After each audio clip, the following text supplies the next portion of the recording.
familia? Yo le he colocado a esta reflexión: las promesas de Dios traen esperanza. Iba a colocarle otro título, pero mejor dejemos este, que es como más alentador. Las promesas de Dios traen esperanza. Y como introducción quiero leerles 2 de Pedro 1, 3 y 4.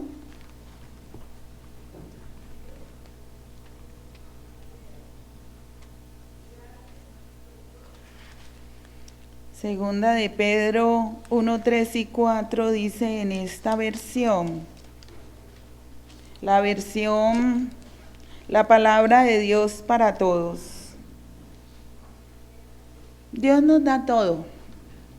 Con su poder divino, Jesús nos da todo lo que necesitamos para dedicar nuestra vida a Dios.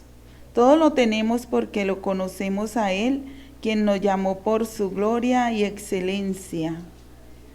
Así nos dio promesas preciosas y valiosas. Confiando en ellas, ustedes serán semejantes a Dios y podrán escapar del mundo, el cual será destruido a causa de los malos deseos de los seres humanos.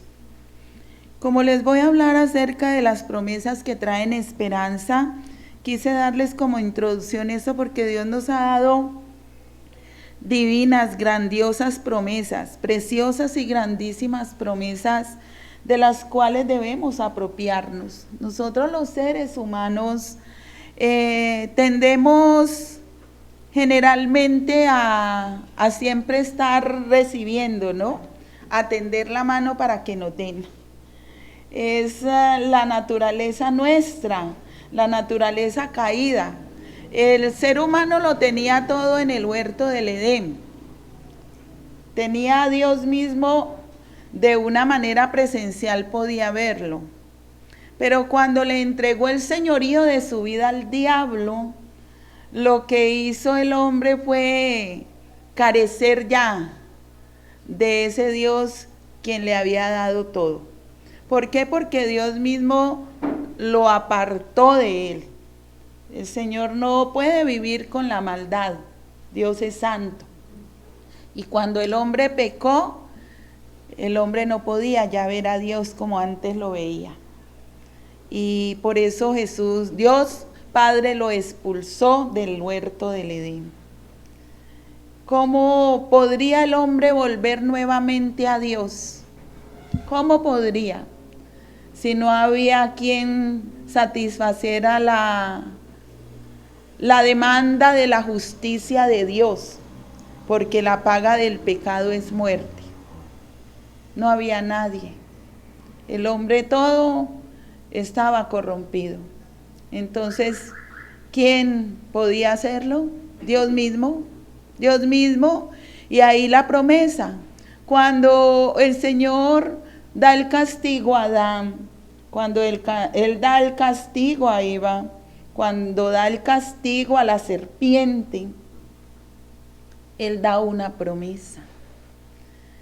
Y aunque el enemigo, la serpiente, puede causarnos daño levemente, que eso es lo que dice, que la simiente de la mujer herirá a la serpiente en la cabeza, pero la serpiente herirá al ser humano en el calcañar.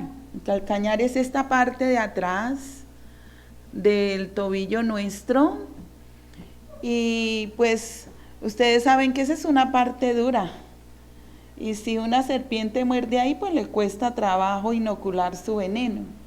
Pero cuando uno quiere matar una serpiente, ¿dónde le da? En la cabeza. Y si uno le da a una serpiente por la mitad, la serpiente es como las lagartijas. Ellas vuelven y recuperan, pero cuando uno mata a una serpiente lo debe hacer en la cabeza, porque ahí ya ni modo. Pues eso mismo fue lo que Dios prometió ahí. Él nos daría a alguien que nos diera la salvación y que nos volviera a comunicar con él. Pero él destruiría a Satanás y así lo ha hecho. Entonces, qué bonito eso, las promesas. Miren esa maravillosa promesa.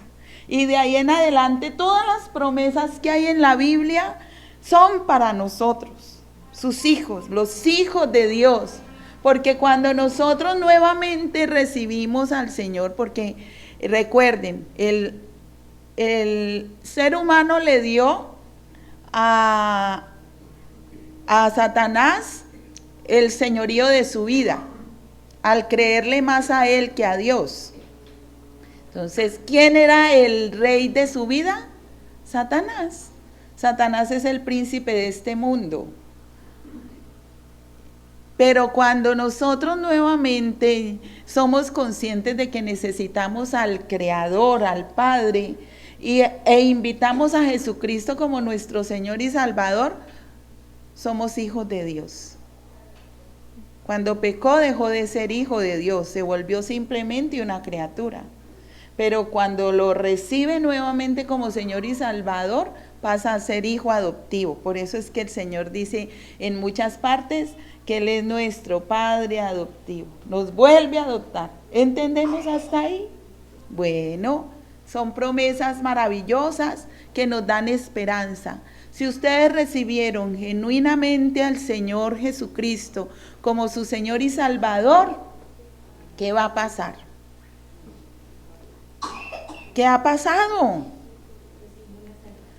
Recibieron la salvación, somos hijos de Dios. Ustedes recibieron a Cristo genuinamente, les vuelvo y les pregunto. Ustedes deben ser conscientes de eso, porque el único que da la vida eterna es Jesucristo. Cuando una persona muere, generalmente uno en el cementerio le preguntan mucho, ¿y será que se fue al cielo? ¿Y será que se salvó? Pues el único que lo sabe es Dios. Yo lo que sé es lo que dice la palabra, que el que tiene al Hijo tiene la vida, y el que no tiene al Hijo no tiene la vida eterna. Eso sí lo sé porque así lo dice la palabra. Entonces, si esa persona que muere tiene a Jesucristo en su vida, ¿a dónde va a ir? Al cielo. Pero si no, puedo llorar, mandarle a hacer cualquier cantidad de rogativas, pero no vale nada. Por eso es que Dios nos insiste tanto para que lo busquemos mientras estamos vivos. Mientras hay vida, hay esperanza, y ahí sí cabe ese dicho. Mientras hay vida, hay esperanza. Pero cuando ya uno muere, no hay nada que hacer. Por eso Dios nos insiste mucho. Y nosotros debemos ser conscientes de si hemos recibido genuinamente a Jesucristo. Siempre, miren, hoy es un día que Dios le permite a usted estar vivo, viva, para eso. Para que sea consciente de lo que es tenerlo a Él. Para que usted haga su voluntad. Si usted no está haciendo la voluntad de Dios, aproveche hoy. Aproveche estos momentos y hágala. Porque eso es la oportunidad que Dios le da al permitirle vivir cada día en este mundo. Porque Dios es compasivo, es misericordioso en gran manera. Él no quiere que ninguno de nosotros se pierda. Él no quiere que nadie vaya al infierno.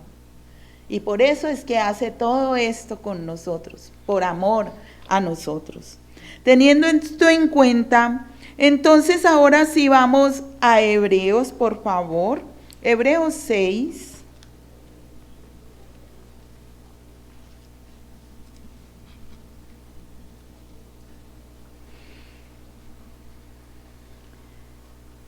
Y yo les voy a leer el versículo 18, que es en el que me voy a centrar.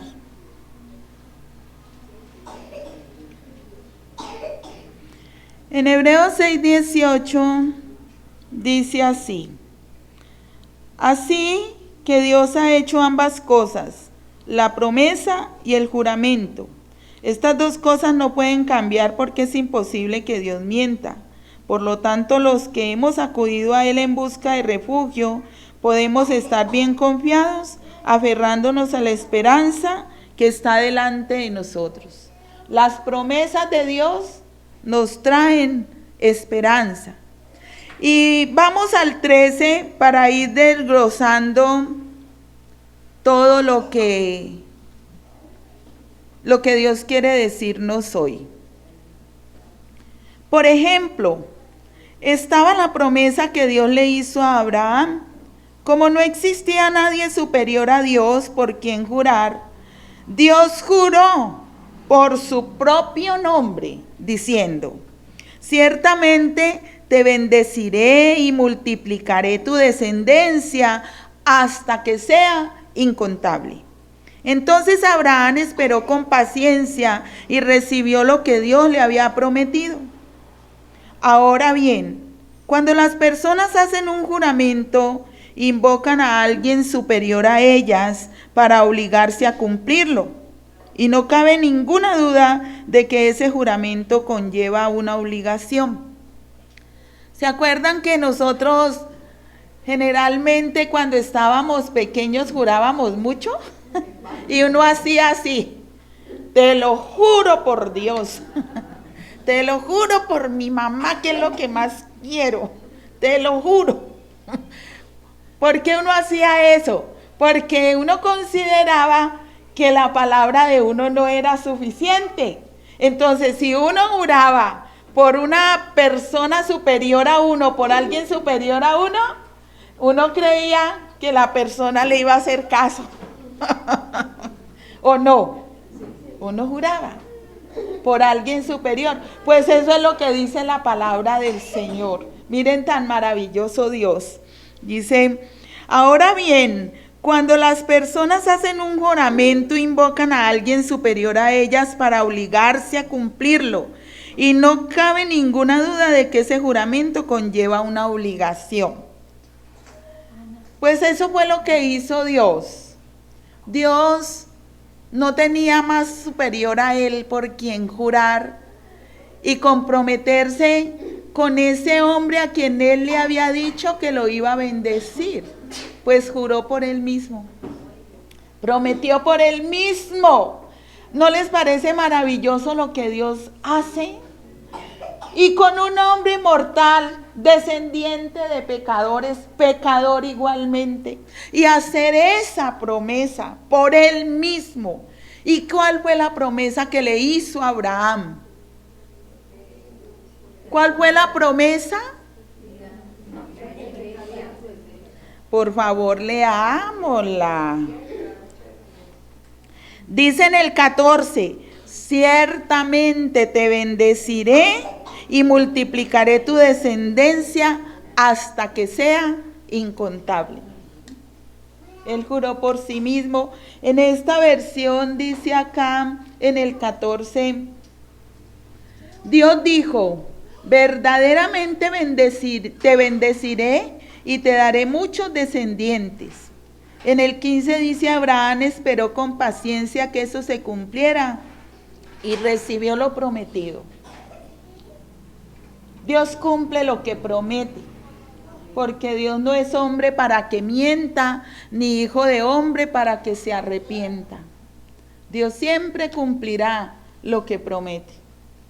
Y Él lo cumplió con Abraham, sí, tanto que nosotros somos descendientes de Abraham por la fe.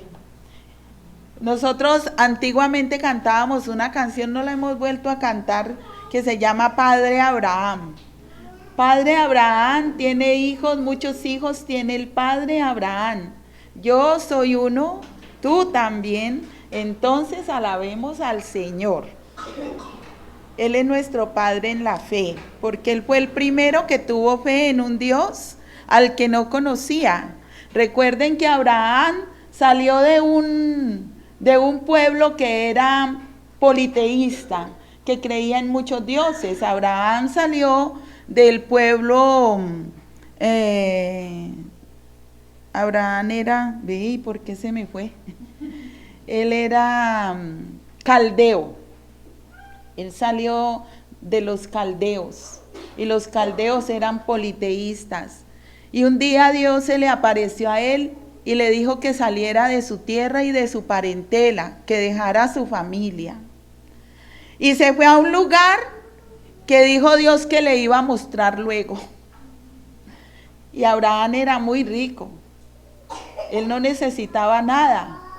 Se le presentó un Dios invisible a decirle que se fuera de ahí, que iba a ser de él una gran nación.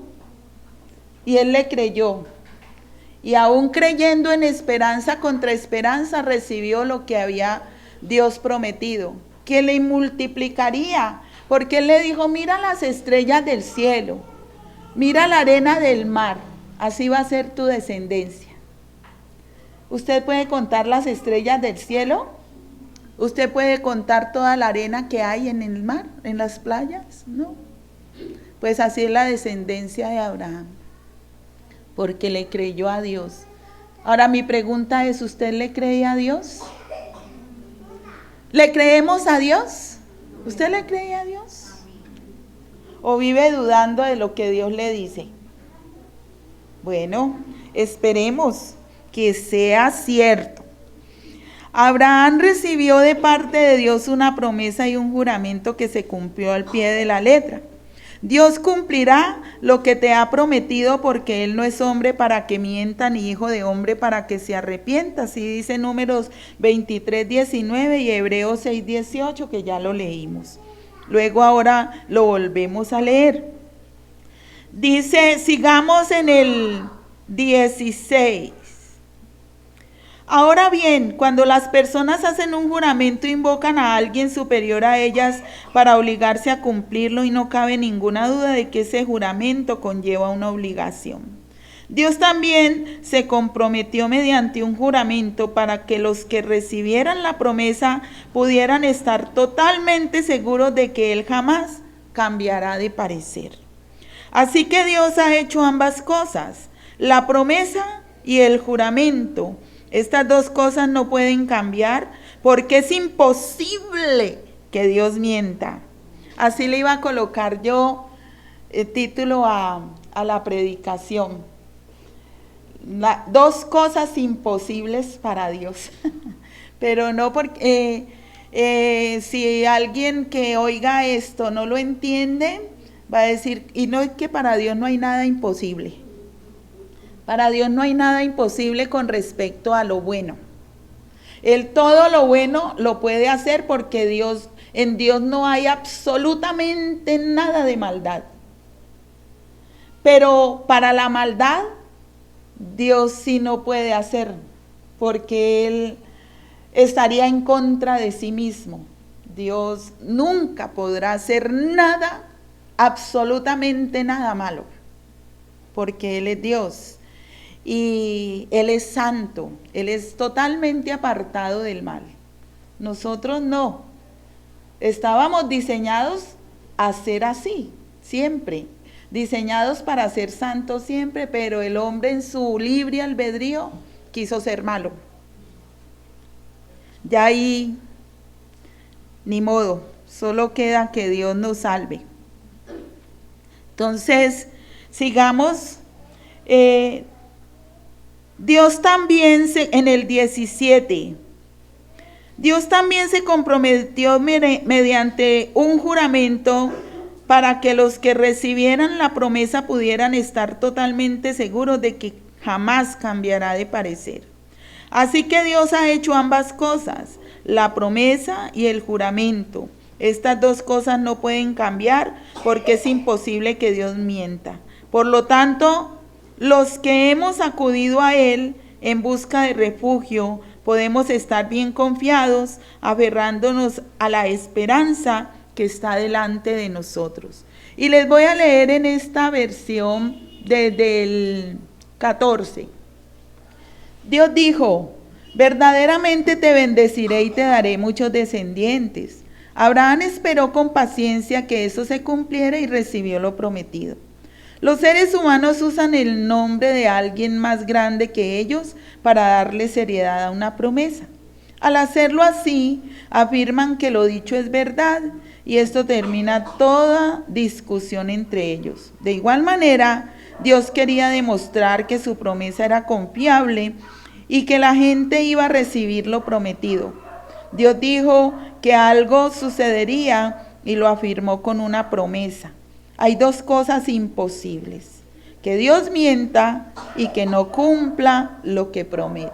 ¿Cuáles son las dos cosas imposibles? Sí, que Dios mienta y que no cumpla lo que promete. Estas dos cosas nos dan confianza a los que nos hemos refugiado en Él. Nos fortalecen para continuar en la esperanza que Dios nos da. Yo algunas veces les he pedido que saquen las promesas que Dios les ha dado a ustedes.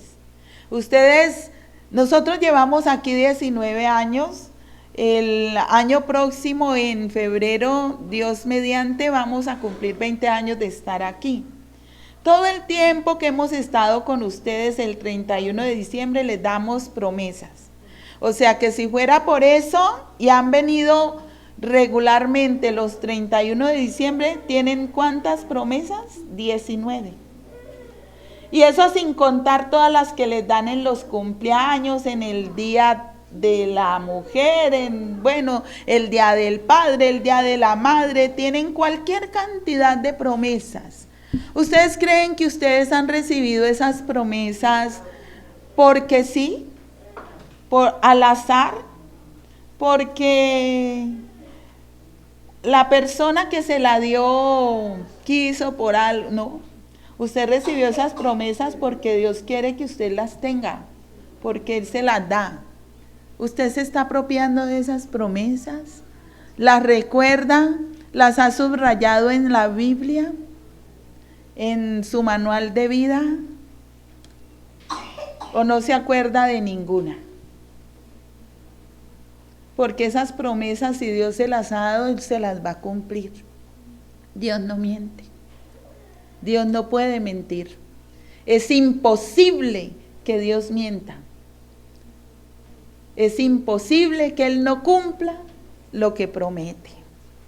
Y lo que Él le prometió a Abraham, por eso dice a ellos, a la gente, porque cuando le prometió a Abraham que lo iba a bendecir, que iba a estar con él, que lo iba a multiplicar, ahí estábamos nosotros. O sea que nosotros podemos apropiarnos de la promesa que Dios le hizo a Abraham,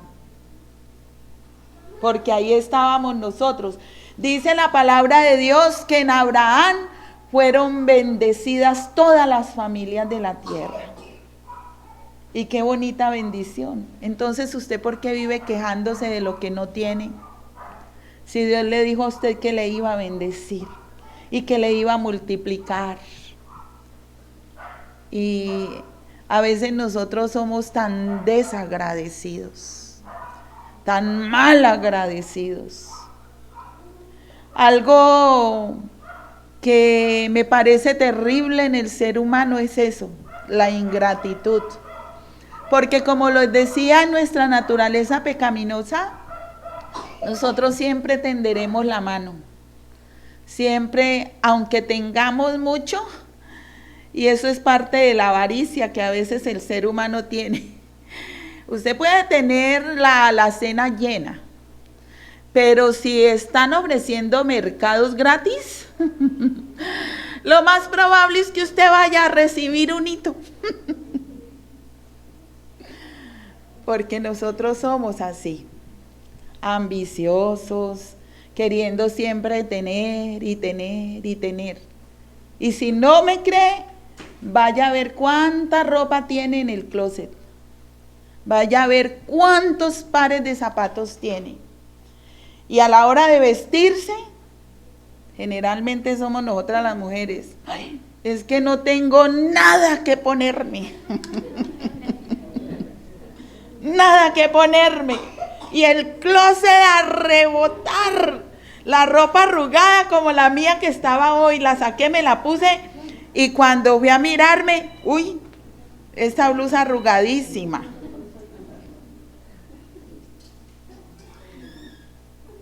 desagradecidos. Tenemos la vida, Dios le da la oportunidad de levantarse, de abrir los ojos. Y en vez de darle gracias a Dios porque se levantó, porque abrió los ojos y vio la luz de un nuevo día, ¿qué es lo primero que dice? Puede ser, ay, qué pereza, está lloviendo.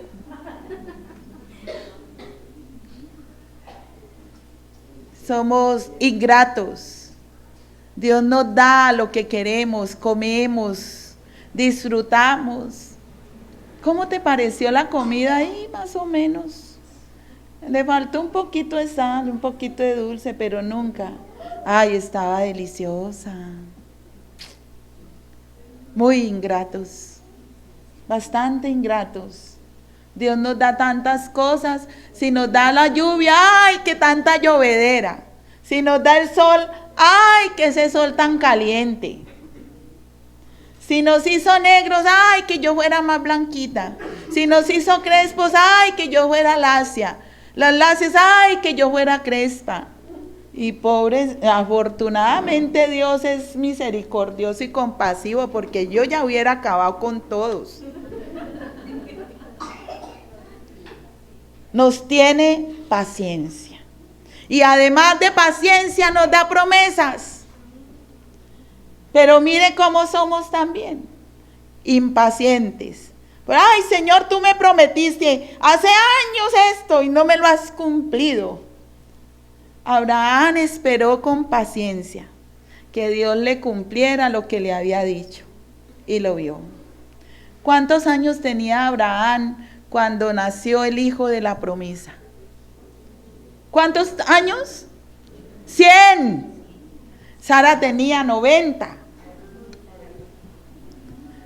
El Señor le prometió a Abraham que le iba a dar un hijo 25 años antes. O sea que Abraham esperó que Dios cumpliera la promesa que le había hecho de darle un hijo 25 años. ¿Cuánto lleva usted esperando una promesa y lleva el ombligo como un tetero porque no se la cumple el Señor? Tiene hernia, como dice mi niña. Le salió hernia. Ajá. O como Abraham, se puso a hacerle caso a Sara y tuvo un hijo que hasta ahora da problemas.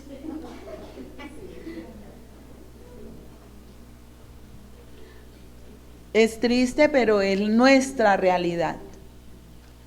Nosotros somos ingratos en gran manera para con un Dios que nos ha dado tantas y maravillosas promesas. Pero nosotros, hijos de Dios, en esa naturaleza pecaminosa que tenemos, todo el tiempo estamos acusando.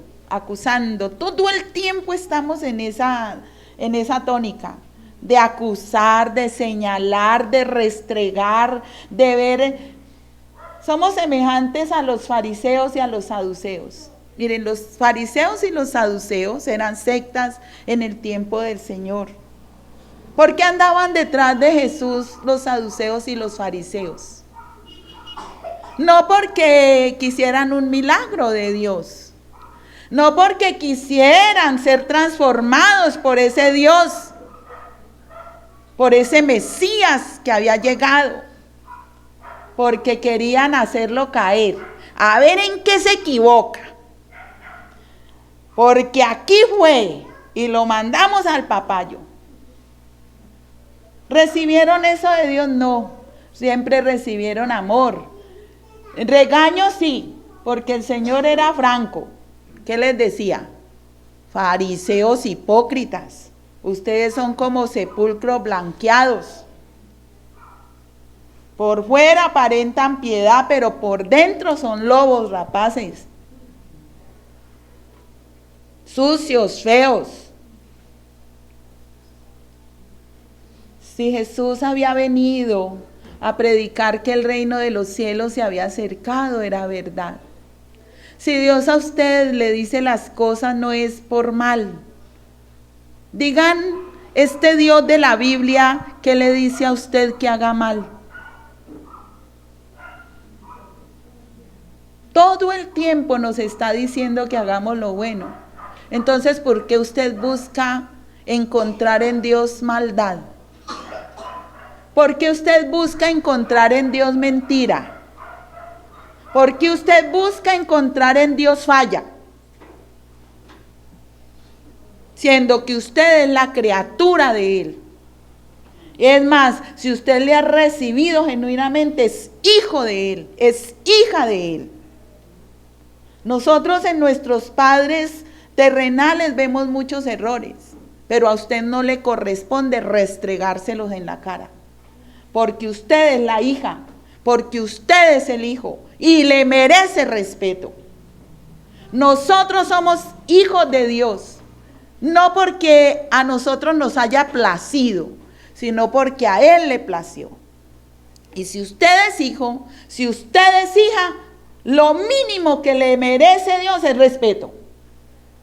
Entonces, por favor, respetemos a Dios, honremos a Dios y démosle las gracias porque hoy estamos vivos y porque Él nos sigue repitiendo que nos cumplirá las promesas. Aprópiese de esas promesas y viva para agradar a Dios que le ha prometido y que lo cumplirá, porque Dios no es hombre para que mienta, ni hijo de hombre para que se arrepienta. Podemos estar seguros de que Dios jamás cambiará de parecer respecto a nosotros, sus hijos. Él siempre estará con nosotros. Él lo prometió. Él nos dijo que no nos dejaría ni nos desampararía. Él es nuestro refugio, Él es nuestro Salvador, Él es nuestra esperanza, la cual es un ancla firme y confiable para el alma. Dice en el versículo 19 del capítulo 6 de Hebreos, dice: esta esperanza es un ancla firme y confiable para el alma. Nos conduce a través de la cortina al santuario interior de Dios. Cuando Cristo murió en la cruz, dice la palabra de Dios, que estoy leyendo el versículo 19 de Hebreos 6.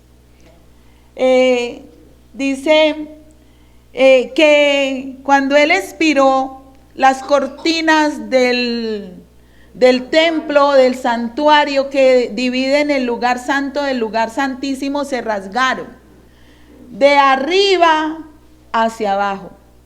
Lo normal es que algo se rompa de abajo hacia arriba, pero en esto, como es algo sobrenatural, las cortinas se rompió de arriba abajo. Y esto es un simbolismo. ¿Qué simbolismo es este? Se rompió de arriba hacia abajo y se abrió, porque antes nadie podía entrar al lugar santísimo excepto el sumo sacerdote. El sumo sacerdote entraba una vez al año, para expiar los pecados de él, los pecados del pueblo. ¿Y qué pasaba? Él tenía que estar amarrado. Él se le amarraba un lazo y él tenía en su vestido sacerdotal como unas campanillas. Total que la gente se quedaba en el atrio y oía cuando el sumo sacerdote iba caminando, porque él, al moverse, las campanillas que tenía el vestido pues sonaban. Entonces decían: está vivo. Y era como una expectación cuando iba a entrar al lugar santísimo. Si ellos oían que sonaban las campanillas, decía: uy, está vivo. Pero si al entrar al lugar santísimo no sonaban esas campanillas, ¿qué tenían que hacer? Alar el cuerpo. ¿Por qué? Porque estaba muerto el sumo sacerdote. Nadie podía entrar. Ahora le respondo las dudas a mi Anderson. Podía entrar al lugar santísimo Pero recuerden que eso era cualquier cantidad de cosas que tenía que hacer el sumo sacerdote. Eran un montón de reglas que él tenía que cumplir al pie de la letra. Ahora, al morir Jesucristo en la cruz, ¿qué fue lo que dijo? Ya ustedes no necesitan de un hombre que sea el sumo sacerdote, porque yo lo soy. Yo fui el que di la vida por ustedes. Yo fui el que me entregué para que ustedes fueran salvos. Yo los compré con mi sangre, los redimí. Y por eso dice que él exhibió públicamente al diablo y a su ejército de demonios. Lo exhibió públicamente, ¿por qué? Porque ya anulaba él el pacto que decía que el ser humano le pertenecía al diablo. Ya no le pertenece la humanidad al diablo, yo la compré. Y tú, Satanás, estás destruido. ¿Qué piensan cuando Satanás vio que Jesús fue crucificado? Y él lo maté. Y vencí, me quedé con la humanidad. Pero ¿cómo sería la sorpresa de él cuando vio que Jesús resucitó? Fue anulada.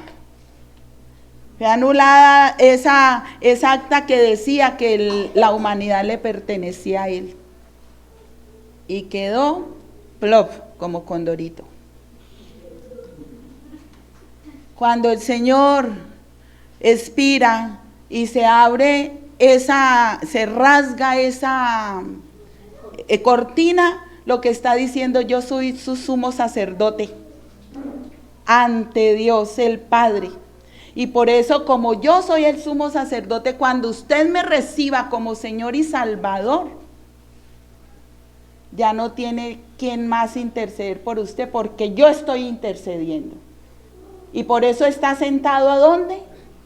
¿A dónde está sentado Jesucristo? ¿Para qué está sentado él ahí? Para interceder por nosotros. ¿Sí ven cómo es de sencilla la palabra de Dios? ¿Cómo es tan fácil de entender? Y si usted no lo entienda, si no lo entiende, primero medite. No lo entiendo porque pues soy ignorante, no la estoy leyendo como debe ser. ¿Cómo debe ir uno a la palabra de Dios? Lleno del Espíritu Santo. Dos cosas por las cuales uno no entiende la palabra de Dios. Puede ser que usted no esté familiarizada con ella y vaya con su intelecto a tratar de entender la palabra de Dios.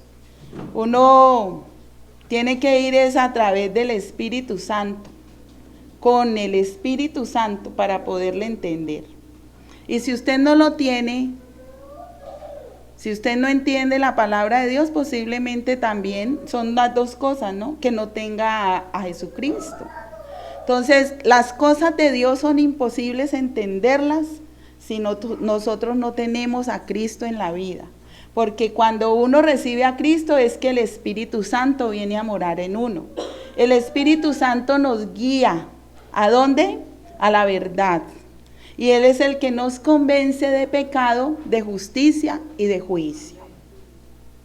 Entonces son esas dos cosas. Pero, ¿tienen solución ambas cosas? Por supuesto. Si usted no tiene a Cristo, puede recibirlo ahorita mismo. Y si usted ya lo tiene, pero va con el intelecto, ceda el control de su vida a Dios. Déjelo reinar en su corazón. Y el Espíritu Santo lo guiará. ¿Entendido? El 20. Jesús ya entró allí por nosotros. ¿A dónde entró Jesús? Al lugar santísimo. Él está delante del Padre. Él ha llegado a ser nuestro eterno sumo sacerdote según la orden de Melquisedec. ¿Quién es Melquisedec? ¿Quién es Melquisedec? El rey, el sacerdote sumo ¿de quién? El sumo sacerdote de Salem.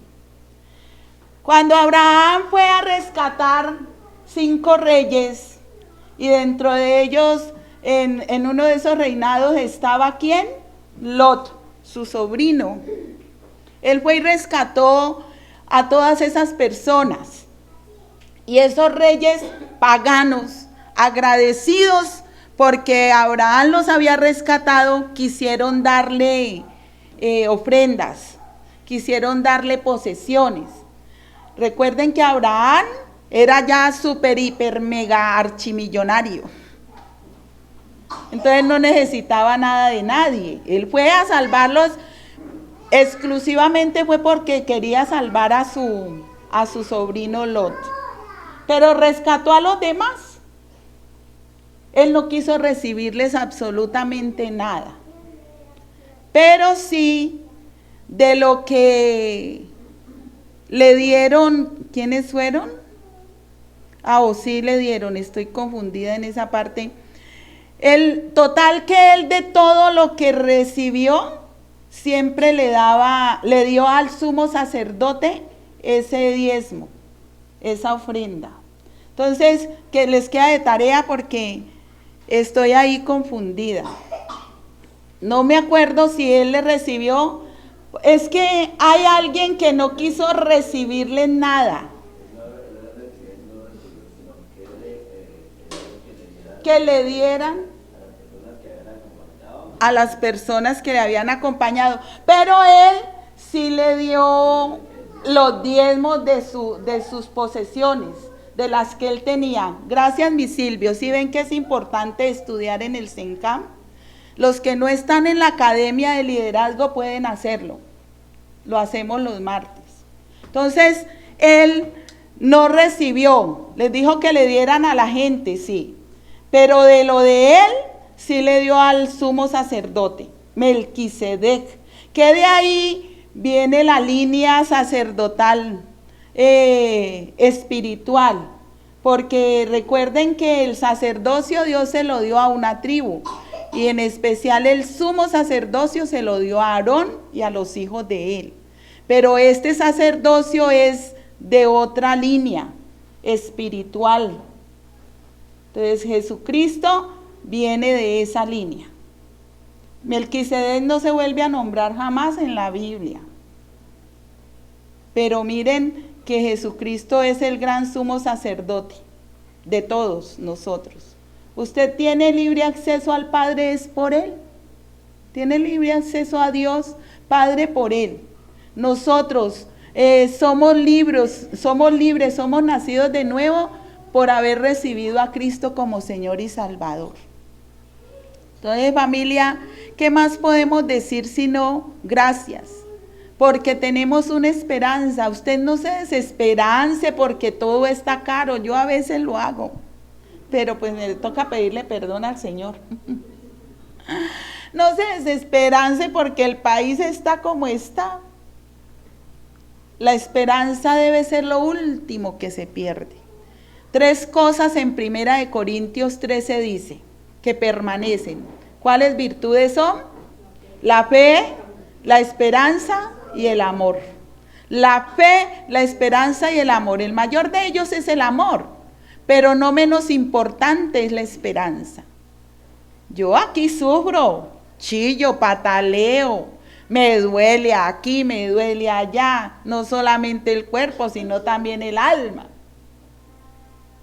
Pero yo voy a perder la esperanza por eso. No.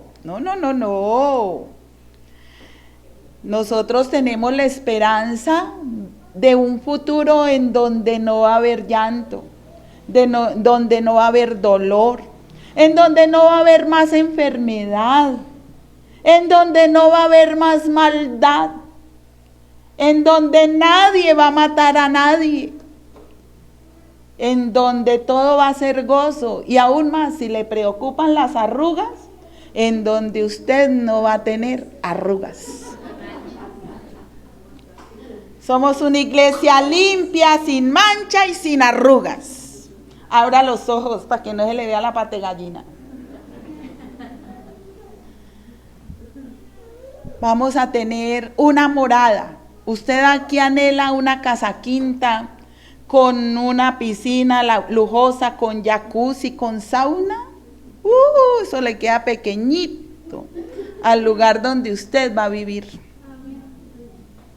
Y va a ser súper espectacular. Tanto que no se alcanza a imaginar. ¿Usted se imagina el lugar que Dios le tiene? No, ni de sombra. Un lugar maravilloso. ¿Qué tiene que hacer usted? ¿Qué tengo que hacer yo para lograrlo? Tan solo creer. Tan solo creer. ¿Tú le crees al Señor? Vuelvo y te pregunto. ¿Crees que Dios cumplirá las promesas que te ha hecho? Bueno, gloria a Dios. Con eso me basta. Si usted ya lo cree, tranquila, logré el objetivo. Dice aquí, Jesucristo es nuestro gran sumo sacerdote, quien está sentado a la diestra del Padre para interceder por nosotros. Dos cosas inmutables en las que es imposible que Dios mienta. La promesa, Él es fiel y no puede desdecir lo que prometió. El juramento mismo, pues Dios no puede pensar una cosa y decir lo contrario. Él es la verdad en el pensar, en el decir y en el hacer. Estos son motivos más que suficientes para cobrar ánimo y seguir adelante. Así que si usted trajo una cara larga y aburrida, déjela aquí y salga con una cara llena de gozo, de saber que Dios cumplirá lo que le ha prometido. Vamos a orar. Padre, muchas gracias por tu palabra. Tu palabra, Señor, es viva y es eficaz. Tu palabra, Señor, nos anima. Tu palabra, Señor, nos reargulle.